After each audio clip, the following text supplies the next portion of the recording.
everybody, welcome to Country Girl with Kathy Jarvis, and today we're going to work in the new greenhouse. Now my husband's been busy this past whole week getting dirt in here to level it out, but I've got to do a little bit of work before we can finish. I need to remove all these irises. Now, if you know, this was the back of the small greenhouse before, so this is part of the landscaping. But I've got to get them out of here so I can add the beds. So that's what I'm going to be doing today. Okay, when you're dividing irises up, it's always best, got 3 cats here bother me, to keep as much of the clump together as you can. I've divided this one into half. What you need, these roots down here, you want to try to keep as much of those in as possible. Let me push the cats out of the way.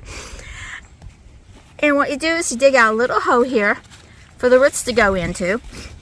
And then you take fine soil and you scoot it up underneath there as much as possible so they get contact with the earth. Now, irises do not like to be buried deep. They want their rhizomes to be on top of the ground. So you can usually tell from where they were at before. Say hi, Hercules. That's Hercules. He's come to see me. So you want to keep as much of the rhizomes that were originally above the dirt. You want to keep those above the dirt. But you want to get all of the roots in covered with dirt. And they don't have to be deep. Just make sure they're covered. And that is all there is to dividing and transplanting the irises. And hopefully you can do it without a kitty cat on your lap.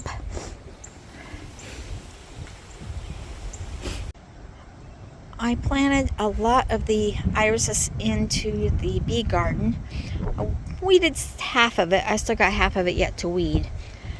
And the rest of the irises went into a new garden. We had this spot on the east side of the new greenhouse, which was already pretty much with new dirt that he had dug out and stuff, and it was nice and fertile and stuff. So I decided to plant the irises here. These are all the irises that was in that 10-foot area before, and now they're in a 20-foot area, plus those into the bee garden. Well, I got all the irises moved, and now the next thing to do is to get the boxes of the beds out of the garage and get them in here and start putting them together and arranging them so that we can decide where we're going to put. Ouch. Ow.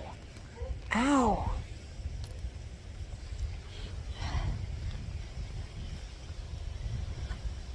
Oh. All right. Now that we got all the irises moved and transplanted, it's time to get the boxes that the beds are in out of the garage, bring them into the greenhouse, and start putting them together and decide exactly where we're going to put them and how we're going to put them, and get the greenhouse ready to plant. And as you can tell, the cats are still bothering me. This one's Prince. Prince needs his claws trimmed. And it's getting close to supper time and they're all running over here. So, hope you have a good week. And remember, dream big, follow that dream. I'll see you in the next video. Like, share, subscribe. Bye, everybody.